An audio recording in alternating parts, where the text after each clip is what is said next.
अस्सलाम वालेकुम everyone, welcome back to my YouTube channel English language plus literature. आज की वीडियो के अंदर हम बीए इंग्लिश की शॉर्ट स्टोरी को कवर करेंगे, जो कि है स्टोरी नंबर 4 ब्रेकफास्ट, जिसको लिखा है जॉन स्टीनबेक ने। तो स्टोरी स्टार्ट करने से पहले हम राइटर के बारे में थोड़ा सा जान लेते हैं। जॉन स्टीनबेक 27 फरवरी 1902 में पैदा हुए और इनकी डेथ 20 दिसंबर 1968 में हुई और अमेरिका की मिडिल क्लास फैमिली से ताल्लुक रखते थे। इन्होंने स्टैनफोर्ड यूनिवर्सिटी में एडमिशन तो लिया, लेकिन अपनी ग्रेजुएशन कंप्लीट ना कर सके और अर्ली 20s में उन्होंने एज अ फ्रीलांसर राइटर के तौर पे काम किया। और इनके जो फेमस नॉवल है और इनमें शामिल है tortilla flat, 1935, east of Eden, the winter of our discontent, travellers with a Charley. तो चलिए अब हम इस कहानी के मेन कैरेक्टर्स को देख लेते हैं। कहानी का जो सबसे मेन कैरेक्टर है वो ऑथर खुद है, यानी जॉन स्टीनबेक, जो कि खुद इस कहानी के मेन कैरेक्टर हैं। हम देख पाते हैं कि जो राइटर हैं अपने जवानी के दिनों में एक गांव की तरफ जा रहे थे, जहां पे रास्ते में उन्होंने एक गांव की छोटी सी फैमिली को देखा और ये जो फैमिली थी वो कपास चुनने का काम करती थी और राइटर इनकी मेहमान नवाजी के साथ, इनकी सादा फितरत के साथ बहुत ज्यादा मुतासिर हुआ और ये वाकया हमेशा के लिए उसके जहन में बस के रह गया और इसी वाकये को उसने अपने स्टोरी की फॉर्म में लिखा है। और नेक्स्ट हम उस कपास चुनने वाले खानदान को देखते हैं, जिसके अंदर 4 अफराद थे। तो सबसे पहले हम ओल्ड मैन को देखते हैं, जो कि इस कपास चुनने वाली फैमिली का बुजुर्ग बंदा था। वो बहुत शुक्रगुजार बंदा था और पूरी स्टोरी के अंदर ये रिप्रेजेंट करता है विर्शु को, गुडनेस को रिप्रेजेंट करता है। जबकि दूसरा कैरेक्टर यंग बॉय का है और ये नौजवान लड़का इस बूढ़े आदमी का बेटा है और अपने फादर की तरह ये एक सादा सा सिंपल सा इंसान है। तो ये कहानी के अंदर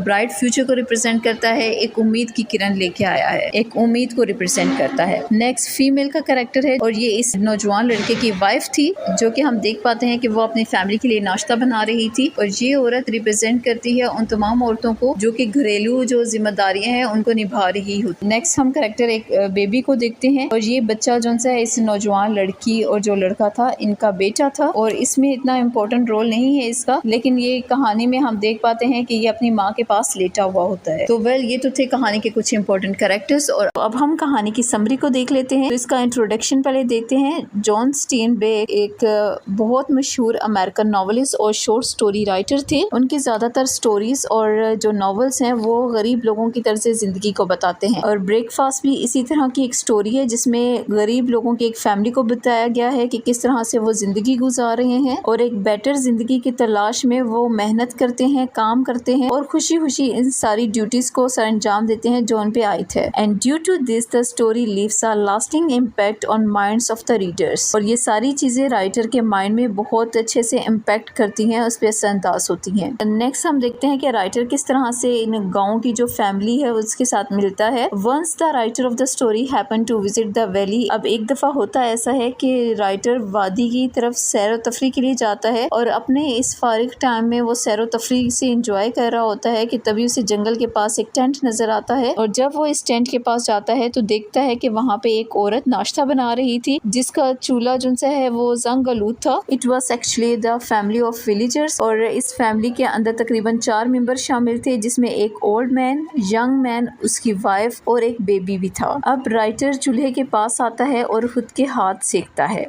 नेक्स्ट हम देखते हैं तो content nature of poors. Content nature का मतलब है शुक्रगुजार फितरत, कि जो ये गरीब फैमिली थी, पुअर फैमिली थी, तो ये इनकी जो फितरत में शामिल था कि वो हर चीज पे शुक्र अदा करते थे। फिर अचानक से हम देख पाते हैं कि बूढ़ा आदमी और एक जवान आदमी टेंट से बाहर आते हैं। दे वर शार्प फेस्ड मैन और तकरीबन उनकी शक्लें भी एक जैसी थी और वो राइटर को वेलकम कहते हैं और उन्हें और उसे अपने साथ बैठ के नाश्ता करने को कहते हैं। और उस फैमिली ने राइटर को बताया कि वो 12 दिन से कॉटन पिकिंग का काम कर रहे हैं और जिससे उन्हें अच्छे खासे पैसे भी मिल रहे हैं। और यहाँ पे बूढ़ा आदमी गॉड का शुक्र अदा भी करता है कि उसने उन्हें ब्रेकफास्ट प्रोवाइड किया और 12 दिन का काम दिया, जिसके जरिए से वो अपनी रोजी कमाते हैं। He said, God Almighty, it's good we have been eating good for 12 days. और नेक्स्ट हम देख पाते हैं कि ये लोग बहुत ज़्यादा हॉस्पिटेबल थे, यानी ये लोग बहुत ज़्यादा मेहमान नवाज थे और इनका दिल बिल्कुल साफ था। और यहाँ तक कि जब उन्हें 12 दिन की मजदूरी मिलती है और इस बात पे वो बहुत ज़्यादा खुश होते हैं कि वो अब नए कपड़े खरीद पाएंगे और वो राइटर को इस काम में ज्वाइन करने का भी कहते हैं। और इस बात से हम जान पाते हैं और इस बात से हम अंदाज़ा लगा सकते हैं कि ये लोग कितने ज़्यादा ईमानदार, बेगर्ज और खालिस लोग हैं, जो कि दूसरों के लिए कोई जेलसी नहीं रखते, ना ही लालच रखते हैं और ना ही ये मुनाफिक किस्म के लोग हैं। और एंड में हम देख पाते हैं कि राइटर इनका शुक्रिया अदा करता है और फिर अपने रास्ते चल देता है। लेकिन गाँव के लोगों का ये सादापन और उनकी जो मेमोरी थी, जो टाइम उसने उनके साथ स्पेंड किया था, ये सारा उसके माइंड के अंदर बस के रह जाता है और एक बहुत खूबसूरत मेमोरी की सूरत में वो इसे हमेशा याद करता है।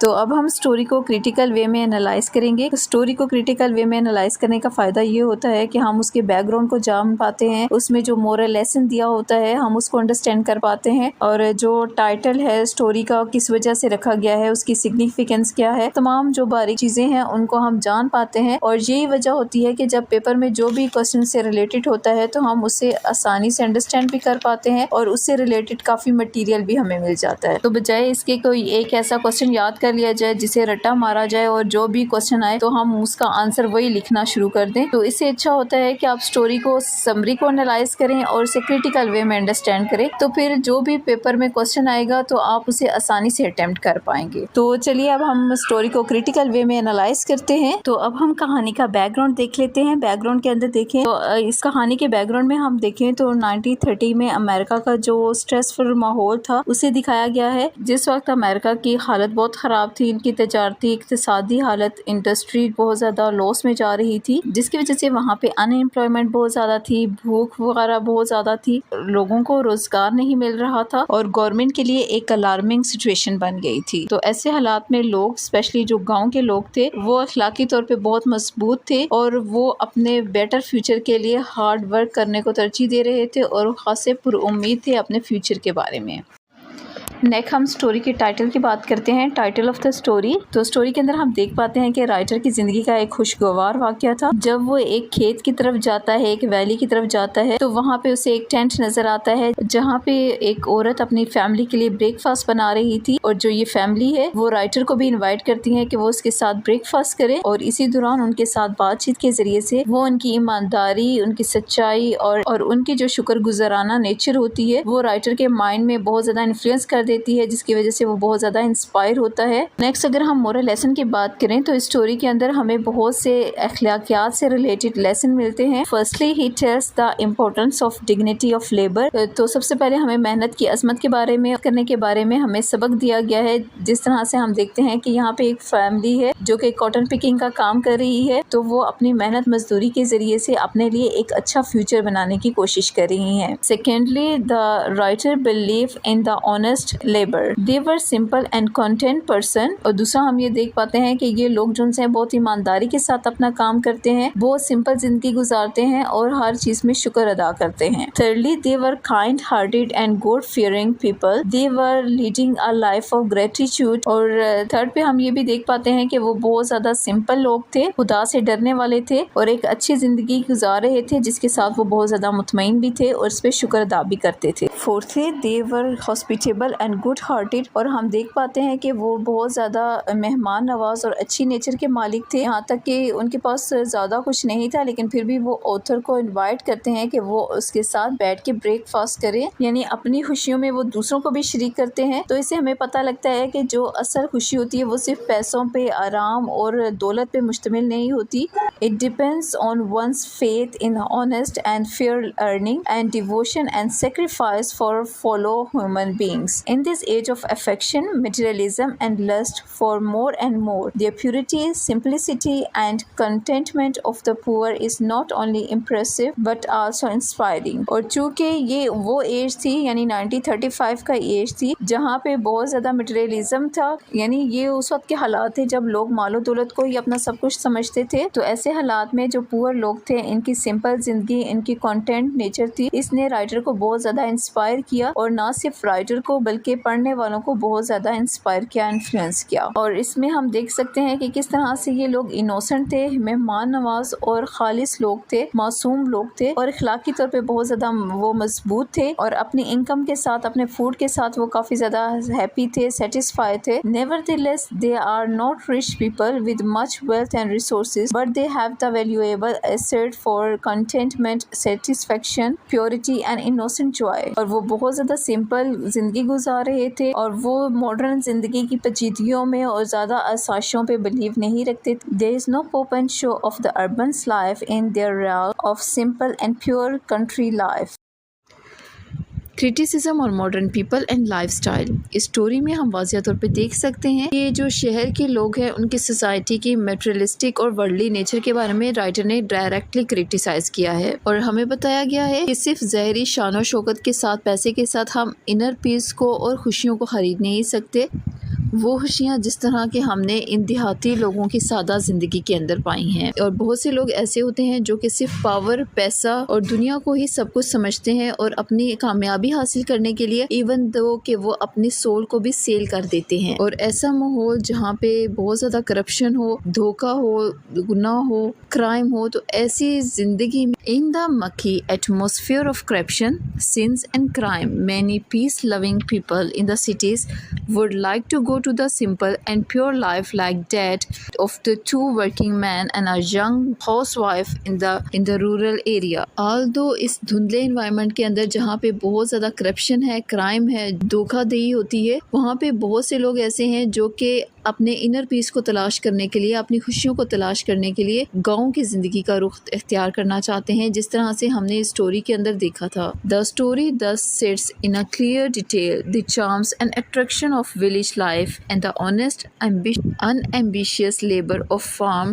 works side by side with the ugliness and commercial city life। और इस स्टोरी के अंदर हमें वाज़िया तौर पे गाँव की ज़िंदगी की खूबसूरती को बताया गया है, उसकी दिलकशी को बताया गया है, जो कि रीडर्स को अपनी तरफ अट्रैक्ट करते हैं। और साथ साथ जो रीडर है वो अपने माइंड में शहर की और गाँव की जो लाइफ है उसे कंपेयर कर रहा होता है, वहाँ के लोगों की नेचर के बारे में कंपेयर कर रहा होता है, वहाँ के एनवायरनमेंट को और सोसाइटीज़ को वो कंपेयर करता है कि गाँव के लोग कैसे हैं और शहर के लोग कैसे हैं। ये सारी चीज़ें उसके जहन में साथ साथ चलती हैं।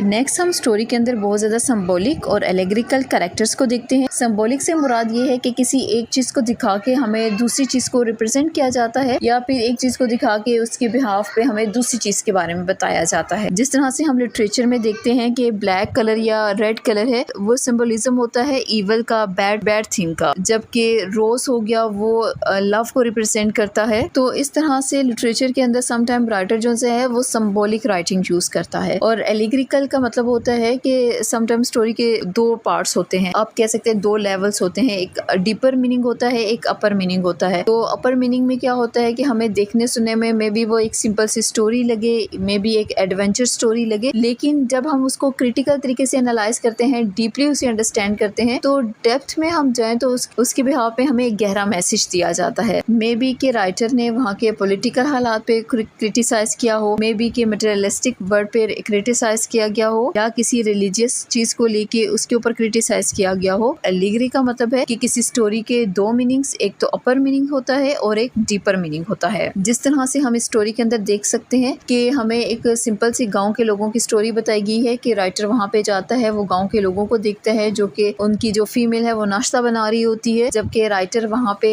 हाथ सेकता है और इसके बाद उनके साथ नाश्ता करता है। बातचीत के दौरान वो आइडिया लगा पाता है कि गाँव के लोग कितने ज्यादा प्योर हैं, अच्छे हैं, ऑनेस्ट हैं, लविंग और केयरिंग पीपल हैं। लेकिन अगर हम इसकी डीपर मीनिंग को देखें तो हम जान पाते हैं कि इसमें शहर के लोगों की मटेरियलिस्टिक लाइफ के बारे में बहुत ज़्यादा क्रिटिसाइज किया गया है। तो बेसिकली हम जब इस स्टोरी के अंदर पढ़ते हैं तो हमें इसमें कोई भी ईवल कैरेक्टर नहीं मिलता।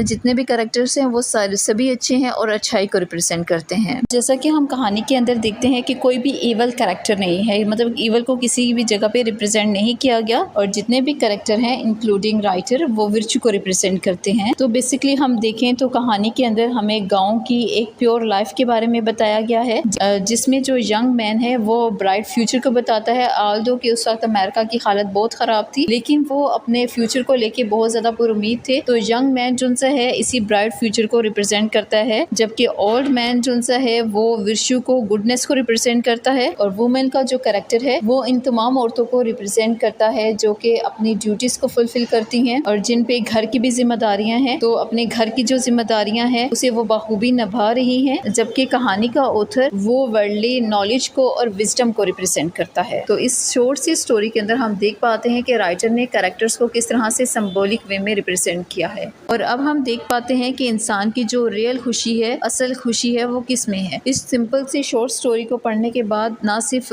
जो राइटर है बल्कि ये रीडर्स भी ये अंडरस्टैंड कर पाते हैं कि इंसान की खुशी सिर्फ पैसों पे, आराम और आसाइशों पे मुश्तमिल नहीं होती, बल्कि उसे अपने इनर पीस को हासिल करने के लिए अपनी स्पिरिचुअल वैल्यूज पे भी जोर देना पड़ता है, ईमानदारी पे और खुदा पे से यकीन रखना चाहिए। और चाहे जिंदगी की सहूलतें कम ही हो, बेशक ना उम्मीदी हो, हमें गॉड पे भरोसा रखना चाहिए, और यही वो चीज़ होती है जो कि इंसान को पर उम्मीद बनाए रखती है। और इस स्टोरी के अंदर भी हम देखते हैं कि राइटर आल्दो कि वो भी इसी तरह घूम फिर रहा था, but when he came by a lonely family of the workers whose innocent behavior revealed upon him that being content with his basic human requirements was not very difficult। लेकिन जब राइटर इन गांव के innocent लोगों के साथ मिलता है, इस फैमिली के साथ मिलता है, तो वो जान पाता है कि वो लोग भी तो बेसिक रिक्वायरमेंट्स के साथ जी रहे थे, बहुत कम सी उनके पास सहूलतें थी, लेकिन वो बहुत कंटेंटमेंट थे, और वो जिनसे है गॉड पे बिलीव रखते थे, बहुत ज़्यादा पुरुमीद थे, और बहुत ज़िंदगी की बहुत छोटी सी और लिमिटेड। और वो देख पाता है कि ये गाँव की जो छोटी सी फैमिली है वो अपनी बेसिक सहूलियात के साथ, ज़िंदगी की बेसिक जो चीज़ों के साथ बहुत खुशहाल ज़िंदगी गुजार रहे थे, और इवन तो कि वो अपनी लाइफ के साथ बहुत ज़्यादा मुतमईन थे और खुश थे। तो राइटर देख पाता है कि इतनी बेसिक रिक्वायरमेंट्स के साथ ज़िंदगी गुजारना इतना मुश्किल नहीं है जितना उसको लग रहा था। तो